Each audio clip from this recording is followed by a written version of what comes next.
मेरे सभी दोस्तों को जय सिया राम। जयतु संस्कृतम। सभी का जीवन संस्कृत भाषा के लिए समर्पित हो। तो मेरे सभी दोस्तों, मैं आपके सामने एक श्लोक लेकर आया हूँ। इस श्लोक के द्वारा जो इसका अर्थ निकलता है, उस अर्थ के द्वारा हम एक मनुष्य की पहचान कर सकते हैं कि एक अच्छे मनुष्य में कितने गुण होने चाहिए। तो जिस प्रकार एक सोने की प्रक्रिया होती है, उसी सोने की प्रक्रिया में सोना और ज़्यादा निखरता रहता है। हम सोने की पहचान अच्छा सोना तब प्राप्त करते हैं जब वो कई प्रक्रियाओं में से निकलता है। उसी प्रकार एक अच्छा इंसान अनेकों ही प्रक्रियाओं में से निकल कर हमारे सामने आता है, तो उस इंसान को हम बोल सकते हैं कि अच्छा है। तो इसी श्रृंखला में मैं आपके सामने एक श्लोक लेकर उपस्थित हुआ हूँ, जिस श्लोक को आप अच्छी प्रकार से श्रवण करेंगे। पहले आप श्रवण करेंगे, फिर आपको उस श्लोक का अर्थ बताया जाएगा। यथा चतुर्भी कनकं परीक्षते निघर्षणच्छेदनतापताडनैः तथा चतुर्भिः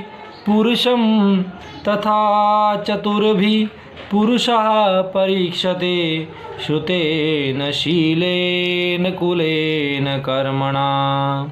पुनः यथा चतुर्भिः कनकं परीक्षते निघर्षणच्छेदनतापताडनैः तथा चतुर्भिः पुरुषः परीक्षते श्रुतेन शीलेन कुलेन कर्मणा। अब इसमें बताया गया यथा मैंने जैसे, चतुर्भी मैंने चार प्रकार से, कनकम परीक्षते कि जैसे हम चार प्रकार से सोने की परीक्षा करते हैं। वो चार प्रकार कौन कौन से हैं?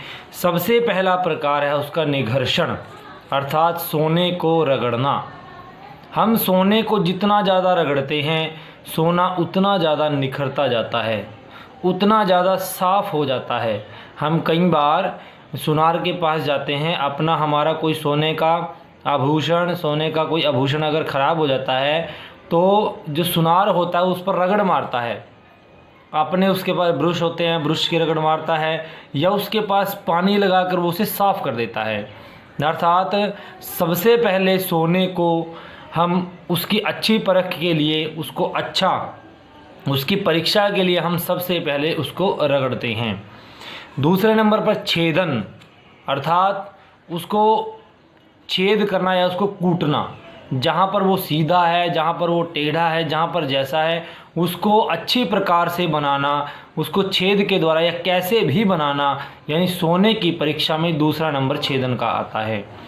तीसरा नंबर आता है ताप मैंने उसको तपाना, यानी सोने को जब बनाया जाता है तो सोने को बनाने के समय हम उसे अग्नि पर, या उनके पास जो पहले तो अग्नि होती थी, अब वो गैस का प्रयोग करते हैं, सुनार होते हैं, तो उस पर रख देते हैं, उसको तपाते हैं, उसको वो अच्छा बनाते हैं, पिघलाते हैं, ताकि वो, क्योंकि उससे आभूषण बनाए जाते हैं, कोई मोटा आभूषण, कोई पतला आभूषण, इस प्रकार से उसकी परख होती है कि ये कितना अच्छा है और किस प्रकार से ये हमारे काम आएगा।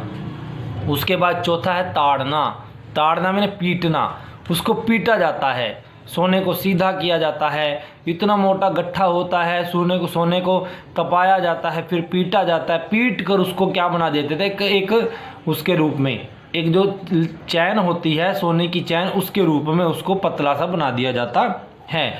उसी प्रकार इस श्लोक में भी क्या आया है कि जिस प्रकार हम सोने की परीक्षा करते हैं चार उपायों के द्वारा, सबसे पहला निघर्षण रगड़ना, छेद करना, ताप में तपाना, और ताड़न में उसको पीटना।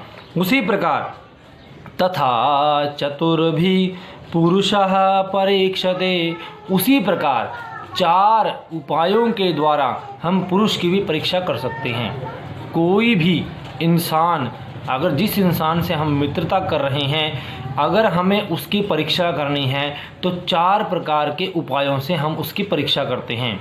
सबसे पहला उपाय बताया जाता है श्रुतेन मैंने वो हमारी बातों को कितना सुनता है, सुनने के द्वारा, या वो किस प्रकार से बोलता है, अच्छा बोलता है, बुरा बोलता है, कैसा इंसान है, वाणी से मधुर है या कठोर है, या किसी की निंदा करता है, चुगली करता है। सबसे पहला जो पहचान का तरीका होता है इंसान का, श्रुतेन अर्थात सुनने से, उस इंसान को सुना जाए, उसके विचारों को जाना जाए। दूसरे नंबर पर होता है शीलेन, उसके व्यवहार से, कैसा उसका व्यवहार है, अच्छा व्यवहार है, बुरा व्यवहार है। तीसरा कुलेन, उसके कुल के द्वारा, कैसे कुल में पैदा हुआ है। कुल का मतलब यहाँ कोई जाति से नहीं है, कुल का मतलब है कि कैसे संस्कारवान कुल में पैदा हुआ है, पढ़े लिखे कुल में पैदा हुआ है, या किस प्रकार से वो कैसे वातावरण में पैदा हुआ है। चौथा कर्मणा, अर्थात उसके कर्मों के द्वारा, कि 4 प्रकार की परीक्षाएं की जाती हैं इंसान की। जिस प्रकार सोने की हम परीक्षा करते हैं रगड़ से, छेद से, तपाने से और उसे पीटने से, उसी प्रकार एक इंसान की भी परीक्षा की जाती है उसके सुनने से। उसको जितना हो सके सुना जाए।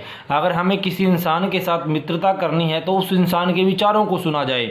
दूसरे नंबर पर उसके व्यवहार को देखा जाए। तीसरे नंबर पर उसके कुल के बारे में, वंश के बारे में जाना जाए कि ये किस कुल में से है, अच्छे कुल में से है, क्या कैसे कुल में से है। और उसके कर्मों को देखा जाए, वह किस प्रकार के कर्मों को करता है। इस प्रकार से 4 प्रकार की जो परीक्षाएं हैं हम इंसान की करके हम हर एक इंसान को पहचान सकते हैं। आशा करता हूं कि आप मेरे द्वारा इस श्लोक के जो मैंने इसकी व्याख्या की है, इस व्याख्या को अच्छी प्रकार से समझ गए होंगे। सभी मेरे दोस्तों को जय श्री